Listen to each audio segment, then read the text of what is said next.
bia onya wache bi onya dokunu bi nkan dokunu bi the media masasi chase level na nya media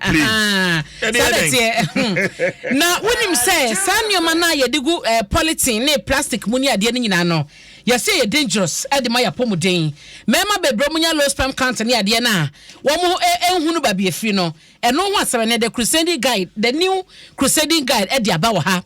na wo de ma memo nkomo no na ehunu na woni mo krompo si say yesi sachet water no aye tonom no enkase ye produce no edi 3 days krampa enkase se enum biem si ya sachet water na wo de ona mo krobe bo ma di be say 3 weeks ni 2 weeks aye tonom no yesi dangerous e de mayen esa se bo ma obetia no a obe no obehunu say emuna ye trotro na chese enkeka wa bi ni ade abamu na ensebo nyina no Efabafo Jemfi ono aye senior research assistant was School of Pharmacy University of Ghana Legon ono ena edisan komodie we nyina atudwa ya wache say ebraso wo say Food and Drugs Authority no ena Ghana Standards Authority ebe sorry na omadi hujuma na esem wo nyina betodwa na ebra na woni Emilia Arthur edin komo ewo dwumade bi omofre de Ghana kitchen so ena wode nsem wo etodwa etsa wo ye sachet water de wo kan a wo se ade bia ye de gu plastic mu no so enye ene dia baso amayen ene se we bi won makokotena ba na na se restaurant so do obedma egu plastic mu ensa na obedma egu plastic mu ene obi kotokokwa anopa eyo ene wa ye rice water ne ade a ene plastic mu na se rubber na de akekere hyehyehye na egu rubber mu so bukrompo enye yie wose ne nyina keka ho bi na enne no yade awodo a atie si ye temamufo so no ekoso pa na wode futuo ma se kosi se ebi a Food and Drugs Authority and Ghana Standards for ebeba bonten na omabeka be kondemo ade hyehyɛ no aye adwuma de ye free honom no wo so wo so de ma ho na sa bottle water bottle ya ye de kwakwaje anwone ade nyina krampo de yase enye Use buon ma obekwa na ma na omotonto enwo no na o ma hyehye de agu enso boto ibi mu sisi wono mo ene ye kese pa na medium na small kra no ni nyina na ye se enye emoa ye kra wo se emema bebre na omo suffer from low sperm count no because enuane ewo plastic mu no womu di no dodo eno ena de sansuso no ebrewom na ose Minister of Environment, Science, Technology and Innovation Dr. Kwakwa Fiye wono so akasam krona bi ewo de ekokoso no ho wose nipa ehwe na de die mu beka yese ne de yare baba obi ni ba bia free ena panyifo ka no na semo ya Dr. Efabafo Jemfi di tudwa no ena ene obomodia kopiem panyifo hodo bi so akasa edi stamp atim so esen research na yera Efabafo Jemfi edi aba no ne kwanso ano no nti wo so bibia ya hye the new crusading guide abokata okatafatu so edu me pacha won saka asem we ni nyina ene emu update ni wo ho no ma obeken kan bi amame ma me fa wo mrakata ye Ghanaian Times mu o se your most authoritative newspaper wo share nim han ma orofori asiama Minister for Transport ni foni edaha ene ne okita ne microphone o se den wobeka so de etene dada asoma wo kan se wo hyemu a enipa be se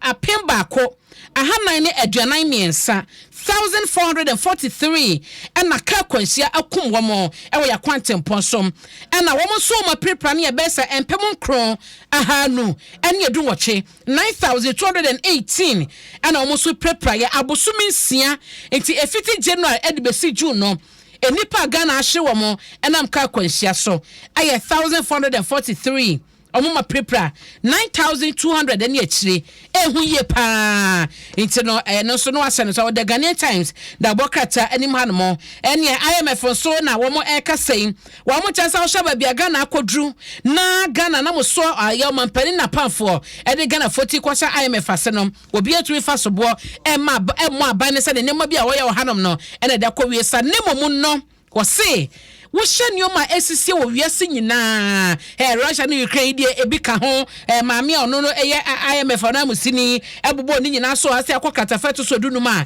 ho asam ara mpacho betumi akenkan biye nti omo hyase nkwankosi afia wie ye de na omo ne oman Ghana de $3 billion no na yehunu na kwan ene no so ho entotoye na se ye kasai no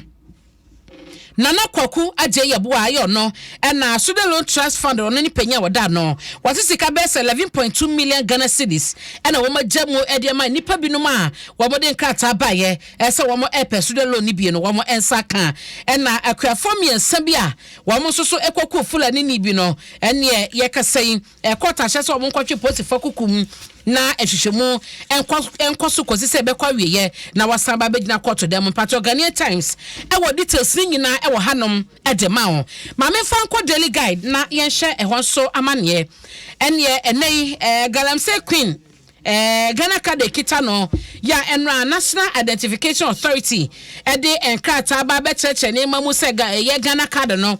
wo ya Ghana ni o nya Ghana ni o wo akwanya se wo be kita bi na se wo kita ade ne be mo kita wo nya Ghana ni a wo be hunu se a child non citizen na che se wo nya Ghana ni so wo akwanya se Ghana card wo be kita bi wo mo de nche mo tententen aba edin a wo de ba so de be register yo mo ka so mo di kan e wo ne details dada ento sesa di na enye ye ne ho kro no ba nyina no e wo da obo krata imo e wo ha se ya wadaro ma wo saka me pato wo betumi akan biem eno achi nso no e na abetodwa na sije wonim se wo bia ma me ko ho na metumi emo locations ni yi wo bia wo dan e wo Islegon anasa eye motorway extension ho ene de keka ho no na ye kese eye Islegon motorway extension e na ajenga no sa wonim se wo estate ho na se bia wo efie wo ho ma wotimu ya wo toye efri Ernesto Tarikono no Empire Builders no wo to mo nchen a ene me pacho tutumika ni manimu ya na efo ni echemu ewo Nungwa Students na woni nananom nkotena senkoka esanse wo mo di asem na kwakoda Supreme Court ama December abosumi ni mu afie twam afie mienu atwam no na Supreme Court esi so dia se eye Empire Builders yi tumi ya na waso wo mokwaje ewo Nungwa Stu no wo ma nkwankwaje nti asase na wo masisi adanhye pesisi so na wakwakwaje bia de oto Islegon woti ajenga no me pacho empanyifo chese brane kokone ko ho ahemfo no na nkrata asem no bibia ho bia ne kakra bi na osu kotua kone kotua na asase ma ye wo dia enye sa dia asase na dane siso no ebetumi afi wonsa na wo hye ensem we mu a enkrata bi beto dwa ebobo so ewom ye ne da na edikan wo mfimpi mienu ni aduonu mienu mu ya eno no na chese Nungwa manche king Odaifio Welenchi the third ono na gbogbo wulomo wo mo na mo sa hyase no chi no wolumo kono numo bokete la wetru wo mo na wo mo sa hyase ankata ye ba beto abonte na se ya wo mo hyase wo bia wo dan wo ba bia ye bobo din yi no edin na wo boy wo mo sa hyase krata na se ne me sa start bi mo ofaso de beto asemu enti Nungwa manche King Odaifio Welenchi the third eno no ko me da se na gbogbo wulomo eno so menko wulomo no ho na ka wolumo na antim sisa da bi eno no e different esono wei ansa na de mekan ansa na wolumo e different wulomo no ho ansa na wolumo enu ye WOR asana kwindem LUMOR tisus ni ewum me da se pa o kofi bu cry I friends say trading no eche asana me ba Ghana les wa ka to se nyina ye besua bi enti mpanyefo wodum na wo nsa hye enkrata na se ti mesrew o dan wo hon mo ba bia tutumika ne ko enya hanko na esie wo ba me ko wa me wo ye wo mu ana nanom de ba wo bia wata asase a wonye project bia oso ana so wata asase bi no brada be hu nanom enya sa wanhwe ya wo ba risk asase no e be fi wonsa itibisem amonko na amonko pe ho asem enka eno ho asem wo daily guide da bokrata yi mu e wo ha ya okay no so ye mame fancy wo ha ya na me ko daily graphic me fa ba ko pe e wo ha wonim se me enra me tisa so we no mani gie pa attorney general say Aisha Huang ni sam no ne docket ni ade nyina no wa frese wo mo fa emra ne office na oberi initiate because omo chese ebre ko ba se wo mo file no prosecute de maye no eno na ebia ye discharge no bet ya kwete no enti omo betumi asan ahwenya asem ni mu biem enti even do say ya che no ede no de si ye ya ekoba ya wo mo discharge no wo betumi asan akosori sa asem ni biem e de abeka ho na mo di asem na na ye enti attorney general you are minister of justice Godfred Yeboah Dame na wo de ato Ghana fo nyina munya botoye mo kra kama koma to yam esan se wono akasa efre se wo mo fa ne ho krata ne docket nyina emre no na on hyase na ba bi o mo di free mi bi atwa be se ye 2017 enka 2019 won wo mo san en hyase emfa free ho na wonye hwehwemu no na yesre mo ma ne ntoso mienu Aisha ya kura 31 years wo ya powerful fini kro mu China de koduru Togo esa de bewura Ghana biem no me man panyifo ma ne ntosum yi no yesre wom se da kra na wo so odemu a o mo fa mra no hyehyɛ no anya dwuma obi bia so a wo boa no was and still be stay hanomo Ghana ni bia wonim ho bi ba bi kwa wo mutu sa aye galamse yi ene nioma hodo a wotonto aye galamse ho nioma wotonto no yesre panyifo yes why you be a giant, why you be a twaso. I say, yeah, you won't some buy a can you we are some better so no. And penny phone fancy say no, and then run on your juma. Sansa man a chicken and any D. I shall want chicken and Nibia Kruma, be at the bottom a mudo, but on chicken and Nibia and run on your juma. And to see Meda sepa. Oh dear, Sion. Me dear Sinan Pacho, me kono. My me birthday we answer. Why? A happy birthday and come Juliana a champon. Ena Sarah champon na obidum bie owo ahene e champon okay eti Juliana champon ena Sarah champon ena ewishi obidum bie owo ahene champon a happy birthday na obidum bie onyame onhyira na onye okese onto nkwanam wakoma so ade nyina obade ma ne mrem onye okese pocket kese a bebia enye mo na wakasa enjoy eneda enti Julie ena Sarah ena show a happy birthday Nyankopon onsha na onye okese emayen abna enenso ye mami ne ne ye adwuma ha okay e friend no Mama Flo na woda Madam Flora Lamte Mama Flo happy birthday to you and then na woda from all of us here on Adom 106.3 FM and from all of us here at the multimedia group we wish you a very happy